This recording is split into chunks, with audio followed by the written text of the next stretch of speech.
In the spring of 1914, a cotton farmer in Milledgeville, Georgia, sat down inside of his house for lunch. He was glad to be out of the sweltering heat outside, which lately had been causing him a bunch of trouble. A few weeks ago, he'd gotten an unusually bad sunburn, which had only grown worse and turned into a very itchy rash. Scratching the rash felt like his skin was on fire. So he was glad to distract himself with a hearty meal of cornmeal cooked with bacon and drizzled in molasses. But when the farmer was done eating, he suddenly felt this wave of fatigue sweep over him, and his tongue suddenly felt prickly, making it seem swollen and strange inside of his mouth. His wife came to his side and placed a reassuring hand on his shoulder, but the farmer jolted and winced in pain. Before he could stop her, she pulled down his collar to have a look at his skin, and she gasped. His entire neck was ringed with a scaly rash. She told him he needed medical attention right now. The doctor might put him in the hospital, and then who would take care of the farm? But his wife insisted. She promised she could handle things at the farm while he was gone. The farmer nodded. He knew she was right. So he struggled to his feet and then hobbled over to their dresser and packed a small bag of clothes. Then he hugged his wife goodbye and hiked down the road towards the nearest healthcare provider, the Georgia State Sanitarium for the Insane.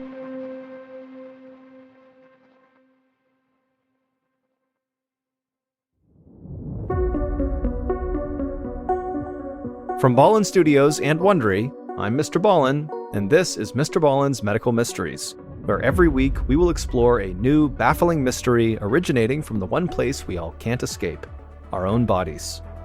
If you like today's story, please go to the Follow Button's college graduation, and right when they're about to receive their diploma, stand up and make a scene where you scream out that they cheated on all of their exams.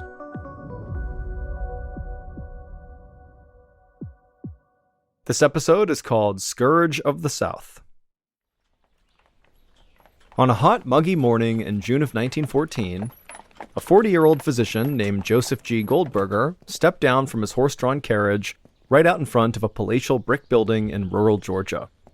He was impressed, but also confused by the grandiose architecture. It looked more like a state capitol than what it really was, a mental hospital. The doctor shielded his eyes from the sun and loosened his collar and fanned his face with a stack of papers as sweat poured down his body. He had traveled all over the world in his work for the United States Public Health Service, but he couldn't remember the last time he'd felt heat this oppressive. He hoped that once he got inside, it would be a bit cooler. So Dr. Goldberger paid the carriage driver, grabbed his bags, and then marched right up the steps into the front office of the Georgia State Sanitarium for the Insane. The doctor was there on direct orders from the United States Surgeon General to investigate a skin disease called pellagra that was ravaging the American South. The word pellagra was Italian for rough or dry skin, but that name totally understates the danger of this condition. People sometimes called pellagra the disease of the 4 Ds, referring to how it progresses: dermatitis, then diarrhea, then dementia, and then finally death. Until the past decade, there had rarely been a case of pellagra in the United States, but in recent years, it had arrived with a vengeance. And now it was an epidemic. In the American South alone, there were at least 100,000 confirmed cases of pellagra. The U.S. Public Health Service had only been studying pellagra for about 5 years, so they hadn't been able to determine its cause yet, but the leading theory was that it was spread by a type of black fly that feeds on blood. And if that was true, Dr. Goldberger knew he was taking a huge risk coming here. He could get pellagra too. But Dr. Goldberger had been taking risks ever since he was a child, when his family emigrated from Hungary to New York without a cent to their name. And now he was one of the most distinguished physicians in the U.S. Public Health Service, and he had investigated outbreaks of yellow fever, typhus, dengue fever, Schamberg's disease, and typhoid fever, just to name a few. Nearly every time, he'd caught the disease he was fighting. But Dr. Goldberger was a man on a mission. He had to know why there was such a concentration of pellagra cases at places where people lived in large groups, like old age homes, prisons, orphanages, and mental asylums. He decided to start his research at this sanitarium in Georgia, one of the largest mental hospitals in the world with over 3,000 patients, many of which had pellagra. Once the doctor entered the vaulted 4-story entrance hall, he shook hands with the head nurse and explained his plan. He wanted to interview the most advanced pellagra patients first, since they had the most symptoms to study. The nurse led Dr. Goldberger out of the main building, around a fountain, and down a tree-lined road to a 3-story building. She explained that the sanitarium was segregated by gender and race. She was taking him to where the white male patients were kept. They were some of their worst pellagra cases. The doctor followed as she led the way up some stairs and then down a long hallway lined with doors. Moans and babbling voices echoed off the stone walls. Dr. Goldberger glanced through the circular windows on each door as they passed. Patients were crowded several to a room, often with widely differing conditions, from alcoholics to senile old men to people suffering violent psychotic episodes. Some of the patients were there voluntarily, but others were basically prisoners who had been brought against their will. Dr. Goldberger had seen plenty of human suffering throughout his career, but the misery of these men was still hard to witness. Eventually, they stopped at a heavy wooden door. The nurse removed a key from her ring, then unlocked the door and held it open for the doctor. Inside the cramped, low-ceiling room, a tired-looking man sat on a narrow cot. The nurse said he was a local cotton farmer named Henry, and he had one of the worst cases of pellagra at the hospital. Dr. Goldberger flinched at the sharp smell of sweat and body odor inside of the room, and also at the farmer's appearance. His appearance reminded the doctor of medical photos he'd seen of leper colonies in India. The farmer's neck, hands, forearms, and feet were crusted over in this splotchy black mass.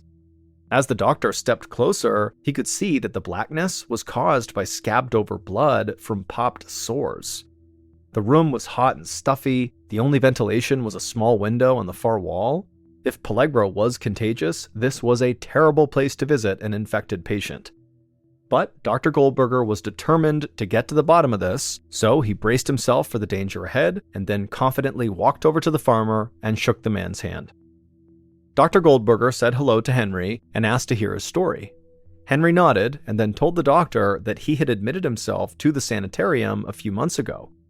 At first, Henry thought the rash on his body was just a sunburn, but the rash had continued to spread even when he was out of the sun, and then when the strange, prickly feeling spread to his mouth, he realized this had to be something worse than just a sunburn. He was worried about his wife and his kids catching whatever he had, so he had come here. And this wasn't all. Henry now suffered from near-constant diarrhea. He couldn't sleep much or taste food, and his motor skills were deteriorating. He sighed and said he knew there wasn't anything to be done. The staff had told him that since the cause of pellagra still was not known, that meant there weren't any proven treatments. There was very little they could do to help him. Dr. Goldberger asked Henry to stand up so he could examine him. But when the farmer tried to get up, his legs were so shaky he had to immediately sit back down.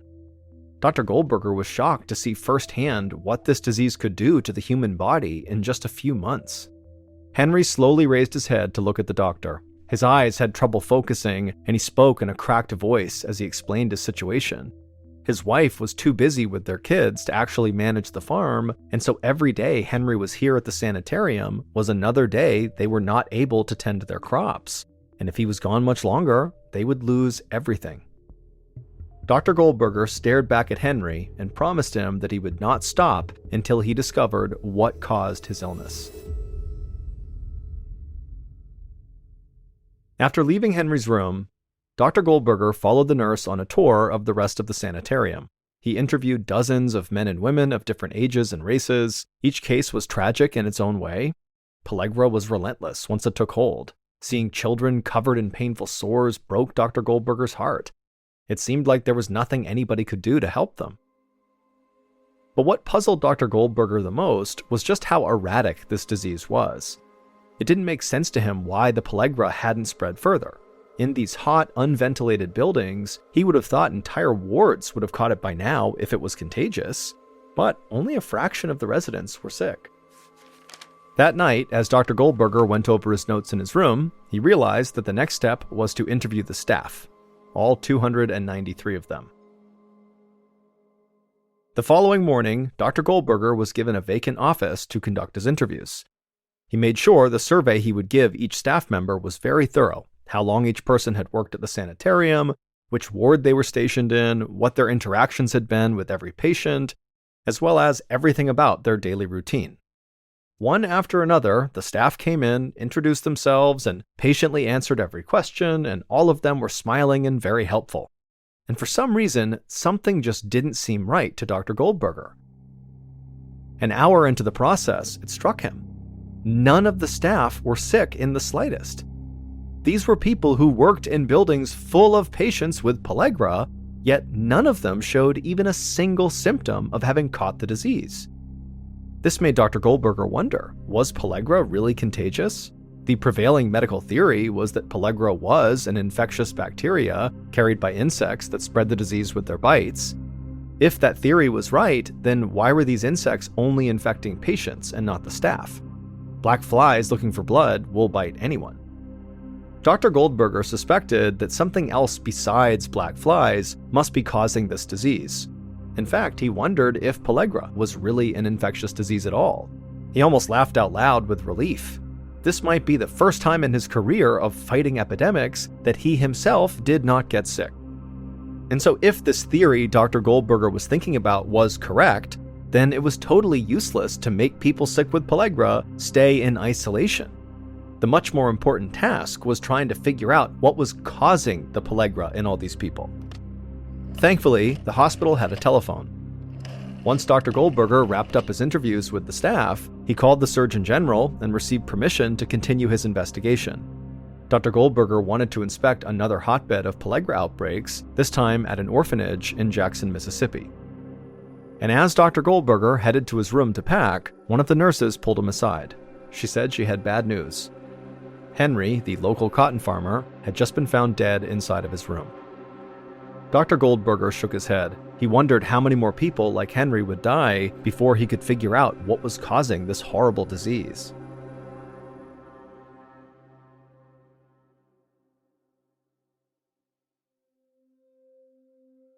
Two days later, Dr. Goldberger hurried toward the entrance of the Methodist Orphan Asylum in Jackson, Mississippi, hoping to get out of the blinding sun. He hadn't thought it possible, but somehow it felt even hotter here than in Georgia. And the stakes were a lot higher here, too. Here, the people suffering were children. Children who had no families to comfort them. The orphanage looked far more welcoming than the imposing sanitarium. It reminded Dr. Goldberger of a small country church, with an arched entryway and 2 bell towers above. Inside, the matron who ran the orphanage introduced herself and showed the doctor to his guest quarters in the visitors' wing. After putting away his things, he followed her on a tour of the building. Despite the building's friendly exterior, Dr. Goldberger realized the place needed serious maintenance. As the matron showed him around, he could see cracks in the ceiling, and the bathrooms smelled swampy, like they'd recently flooded or had plumbing problems.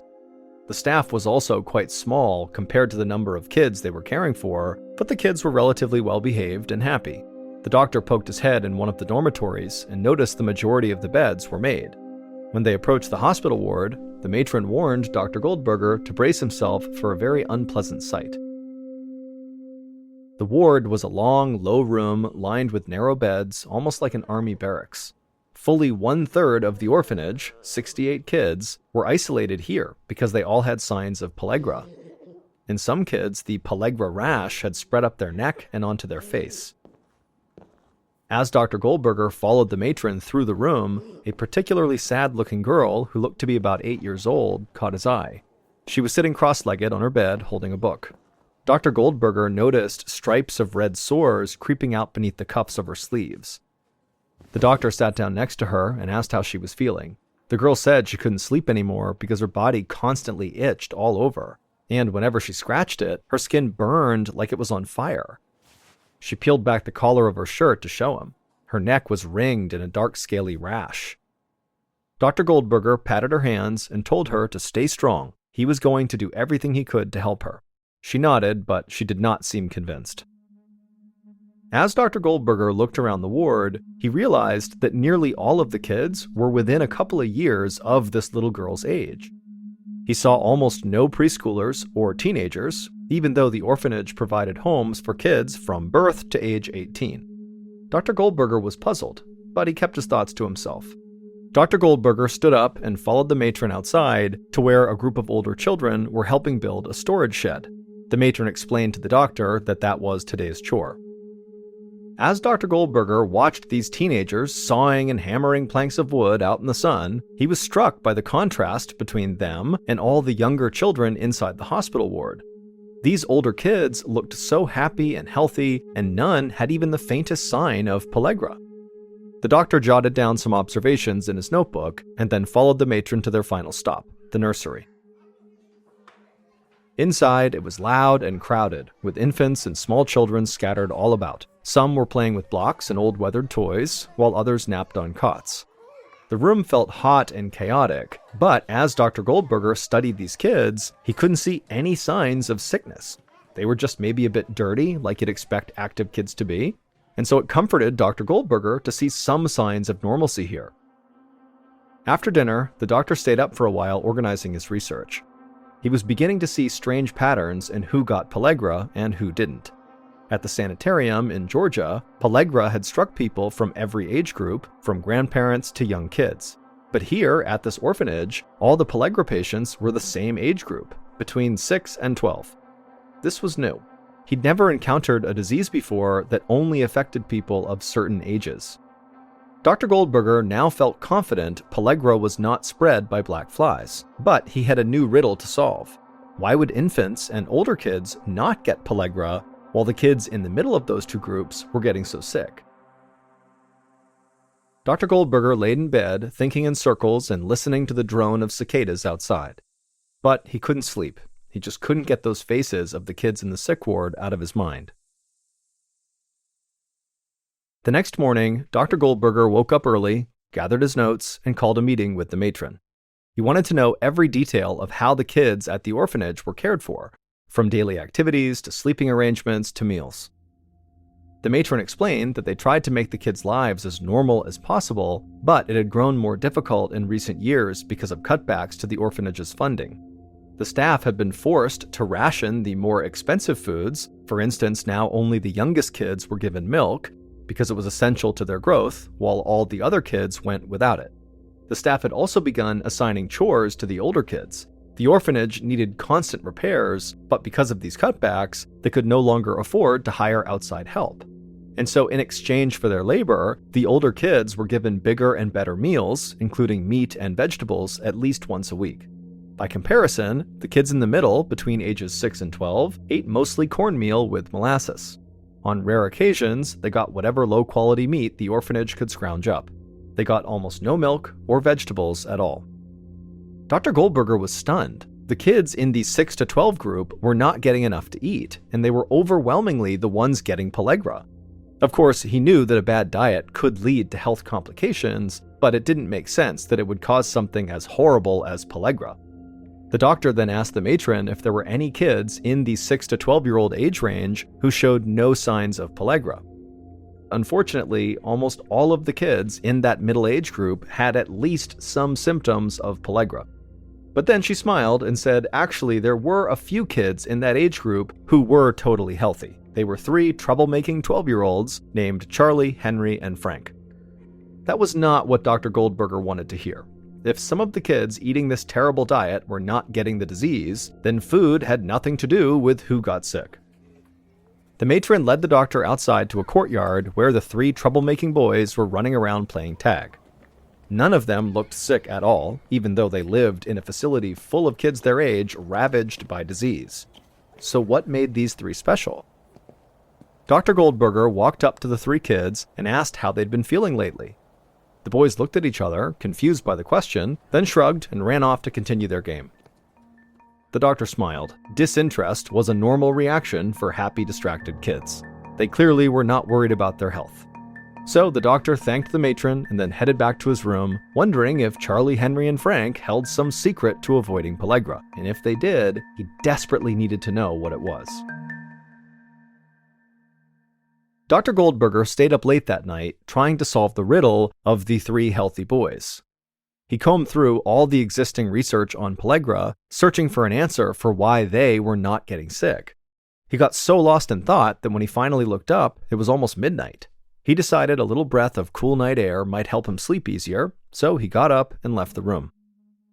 But just as he closed the door and stepped into the hallway, Dr. Goldberger heard hushed voices. In the otherwise silent orphanage, the sound echoed. He held his breath and listened. There they were again, whispers and then footsteps. The doctor tiptoed towards where the noise was coming from, and he peered around the corner just in time to see the doors to the cafeteria's kitchen swinging shut. The doctor crept along the hallway to the cafeteria entrance, and when he got there, he put his ear up to the door, and he could hear inside the cafeteria cupboards opening and excited voices muttering. The doctor peeked through the gap between the double doors, and he stifled a laugh. The three boys from earlier, Charlie, Henry, and Frank, were raiding the pantry. Dr. Goldberger was tempted to leave them be, but he realized that whatever they were eating might explain why they had not caught Pellagra. So he slipped into the kitchen and cleared his throat. The boys instantly spun around, embarrassed looks all over their faces. They'd been caught red-handed, and there was no hiding it. But Dr. Goldberger immediately assured them that they were not in trouble. In fact, he said, they could actually be a big help to him. All he needed to know was what they were eating. If they told him, he'd go back to his room, and this could be their little secret. The boys exchanged confused glances, and then nodded to each other. They went to the pantry and pulled out the food they'd been stealing. A few peaches, a handful of peanuts, and some leftover chicken. Dr. Goldberger smiled, and then, in a conspiratorial whisper, asked them if they'd done this before.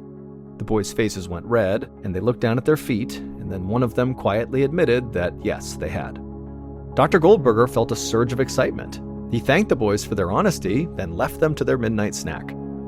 As the doctor headed back to his room, his mind spun with activity. He knew he was close to a breakthrough. By morning, he had devised a plan to test his theory. If it worked, he could finally solve the mystery of what was causing Pellagra, and he could save countless lives. But Dr. Goldberger's experiment would take a little patience and more than a little danger for the people who actually took part in it. 8 months later, in February of 1915, on a pleasantly cool Mississippi morning, Dr. Goldberger stood outside of a brick building that looked just like a castle, complete with turrets and battlements. This would be his new home for the next 6 months, and where his grand experiment would take place, Rankin State Prison Farm. He needed a controlled environment for his test to be scientific, and this place was as controlled as it got. To date, there had been 0 cases of Pellagra at this prison. But if the doctor's theory was correct, that would not be the case for much longer. Dr. Goldberger regretted what he was about to do. Pellagra killed about 1 out of every 30 people, and if he wasn't careful, his experiment could cost lives. But he didn't feel like he had a choice. People were counting on him. Already, dozens of his patients at the sanitarium and orphanage had died, and the Pellagra outbreaks at those locations were not showing any signs of slowing down. So Dr. Goldberger went inside, and the warden then led him to the setting for his experiment, a prison within the prison. It was a private, newly built barracks with barred cells, a cafeteria, and a small screened-in yard. Throughout the experiment, the inmates here would have no contact with the rest of the prison population, so there could be no contamination. In exchange for agreeing to be a human guinea pig for 6 months, the 11 prisoners in the experiment would be given full pardons, $5, and a new suit. The warden then gave his sign to his staff, and the prisoners were brought in. 11 hardened men in pinstripe jumpsuits. Dr. Goldberger watched them file in for breakfast, taking a plate of food from the cafeteria workers and then settling in at a long table. Everyone was tense and alert, like nobody knew what to expect. But once they began eating, the mood turned festive. They cleared their plates, went for seconds, and cracked jokes about how lucky they were. This was a vacation compared to what they were used to. But Dr. Goldberger knew that if his experiment worked, the next 6 months would be anything but relaxing. Because if his suspicions were correct, then these men would contract Pellagra and all the horrible suffering that came with it. Almost 6 months later, Dr. Goldberger woke early in his room at the prison and pulled out his calendar. It was the 2nd week of September. The experiment's deadline was approaching fast, and he wasn't getting the results he had hoped for. In 6 weeks, all the funding for this would end, the barracks would be dismantled, and the prisoners would walk free. But there really was nothing Dr. Goldberger could do to make things move faster. The experiment had to move at its own pace. A few inmates had complained of some new ailments, headaches, backaches, dizziness, nausea. but they were nothing that could be pinpointed as pellagra. Just then, a guard knocked on the door and said there'd been an incident with one of the prisoners, who was now restrained in his cell and demanding to talk to the doctor. Dr. Goldberger followed the guard to the prisoner's cell, and as soon as the inmate caught sight of the doctor, the inmate began yelling. He called Dr. Goldberger a crook and shouted that he'd rather just serve his entire sentence back inside the regular prison than stay another second in this hell. Dr. Goldberger was not surprised. The joyful mood from the beginning of this experiment had totally worn off. Many of the inmates were grouchy and irritable, and he was getting yelled at a lot. Dr. Goldberger watched the prisoner thrash against his restraints and howl, when suddenly the doctor caught a glimpse of something through a tear in the prisoner's shoulder seam. The doctor called for the guards to come open up the cell, and then once they had, Dr. Goldberger rushed in and stretched that rip in the prisoner's shoulder even wider, and when he did, boom, there it was. A scaly rash stretching along the prisoner's shoulder blades and up around the base of his neck. Dr. Goldberger then pulled up the prisoner's shirt, and the man's torso was a trail of blackened rashes and pimply sores. There was no doubt this man had pellagra, and he didn't catch it from another prisoner or from the guards. This man must have gotten pellagra from Dr. Goldberger's experiment. Dr. Goldberger asked the guards to please send all the other inmates back to their cells. The doctor wanted to do a full-body checkup on each of them. Once all the prisoners were ready, Dr. Goldberger slowly walked along the cell block, scanning each prisoner from head to toe, and as he did, his pen was a blur in his notebook, furiously scribbling detailed descriptions. The doctor couldn't believe what he was seeing. His hands were shaking. 5 more men had clear symptoms of pellagra, meaning 6 out of the 11 volunteers had caught the deadly disease. Dr. Goldberger dashed back to his office and quickly sent word to the governor. His experiment had worked. Now it was time to tell the world. What Dr. Goldberger had discovered was shockingly simple. Pellagra was not caused by black flies transmitting a virus or bacteria, and pellagra was not contagious. Pellagra was caused by food. Specifically, it was caused by the traditional American Southern diet in poor households: salt pork, molasses, and cornmeal. If that was all somebody ate, it was highly likely they would get pellagra. And people who supplemented this traditional Southern diet with things like milk and vegetables and fresh meat would not get pellagra. Once these results were published, there were mixed reactions from the scientific community. Some wanted to nominate Dr. Goldberger for a Nobel Prize, but just as many doubted the experiment's results, in particular doctors and officials who lived in the American South. They felt like this northern doctor was criticizing their entire way of life. Dr. Goldberger was frustrated that people were questioning his discovery. After all, he had proven it with the experiment he ran at the prison. The prisoners who had volunteered to be a part of it had followed a strict diet of biscuits, gravy, cornbread, grits, rice, syrup, collard greens, and yams. They could eat as much of these foods as they wanted, but no other types of food. And this diet is what caused half of the prisoners to develop pellagra, just like the residents of the Georgia State Sanitarium for the Insane and the children between the ages of 6 and 12 at the orphanage. They all got pellagra from their diet. Still, while Dr. Goldberger had proven that a better, more varied diet was enough to prevent pellagra, he had not actually figured out why that was. It would take another 20 years until scientists actually proved what caused pellagra. It is caused from a deficiency of vitamin B3, also known as niacin. The traditional post-Civil War Southern diet of dried meat, molasses, and cornmeal severely lacked this nutrient, which is why the region was hit so much harder than other areas in America. But once people started adding niacin back into their diet, mostly in the form of enriched flour, the disease no longer manifested, and almost everyone already suffering from it recovered. All told, over 100,000 people died of pellagra between 1900 and 1940 until it disappeared with the identification of niacin. Sadly, Dr. Goldberger died before this discovery of an unrelated and extremely rare form of cancer. However, Dr. Goldberger will always be remembered because he was the one who cracked the riddle of pellagra and saved tens of thousands of lives.